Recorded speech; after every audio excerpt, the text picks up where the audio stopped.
Hello artists, sorry I lied, it's not going to be one and done. And there's actually a LadyBug video too that I made years ago when I first painted this thing. So it's actually going to be 3 and I'm done. What I want to do is use this Abeier iridescent paint, and I want to paint everything but the wings with this black iridescent. And I'm going to use a technique called dry brushing. So I'm going to shake my paint, and it doesn't really need it. It's pretty thick. And put it on a microfiber cloth. The reason that I use that instead of, and I'll never get the paint out of this thing. So I'll just have to buy a new microfiber cloth eventually. The reason I use a microfiber cloth is because if you use a paper towel, you get little shards of, they're actually glass, the little shards in a paper towel. That's why you shouldn't clean your eyeglasses with them with plastic lenses.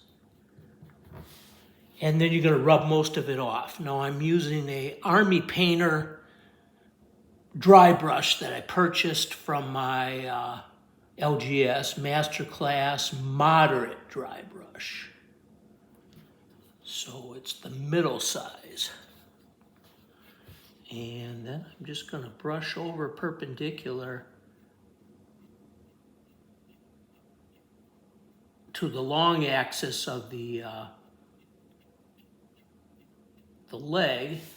And look at how beautiful that looks. That looks absolutely beautiful. Really nice.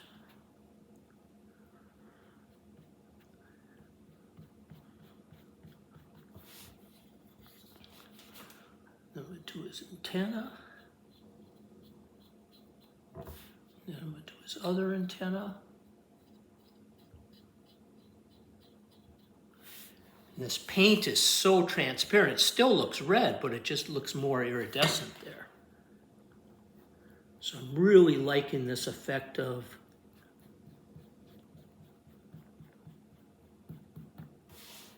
this Abeier iridescent paint when you dry brush it like this, even when it's black. Now I left too much on there, so that actually made it kind of black.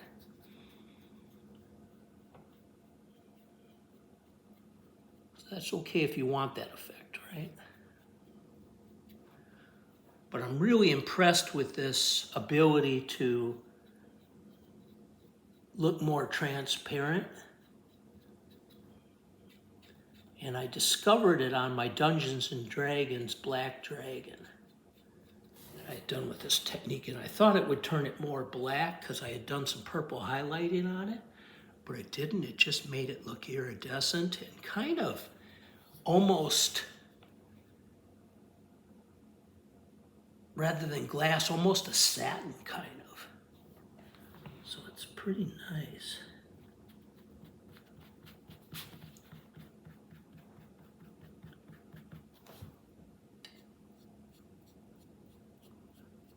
If you start out subtle, you can kind of build it up, right?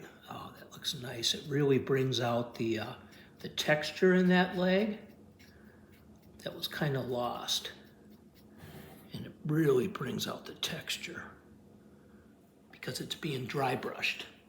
So more paint is getting on the upper ridges of it than what's getting down low because of using this technique.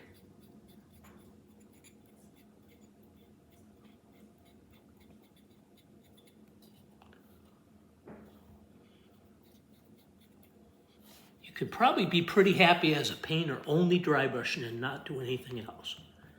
And you would have such an easy time, and your work would be created so fast, you could be so productive by just doing dry brushing. Look at how awesome that's turning out.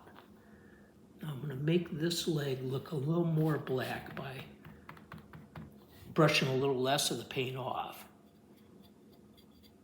Because I just want it to be a little less obvious that these legs had rusted, right? See how black that is there?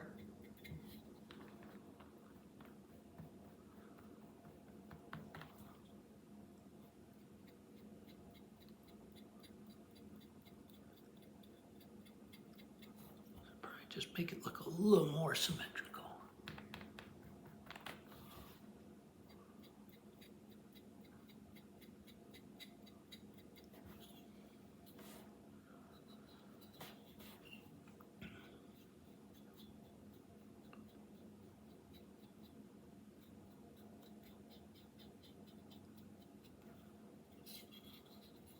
So you go more perpendicular to all the texture.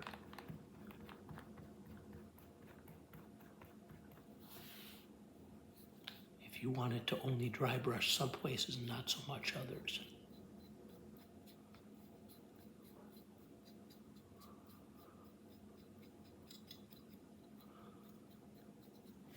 I left a little bit too much paint off on the head, but that's okay. I kind of like how it looks. And then I'm actually going to do down under here too, as far as I can reach.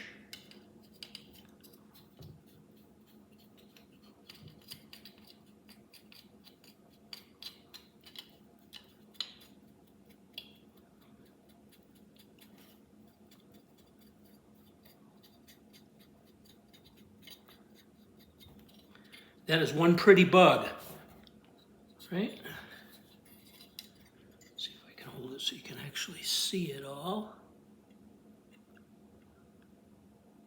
That is one pretty bug. Thank you, artists.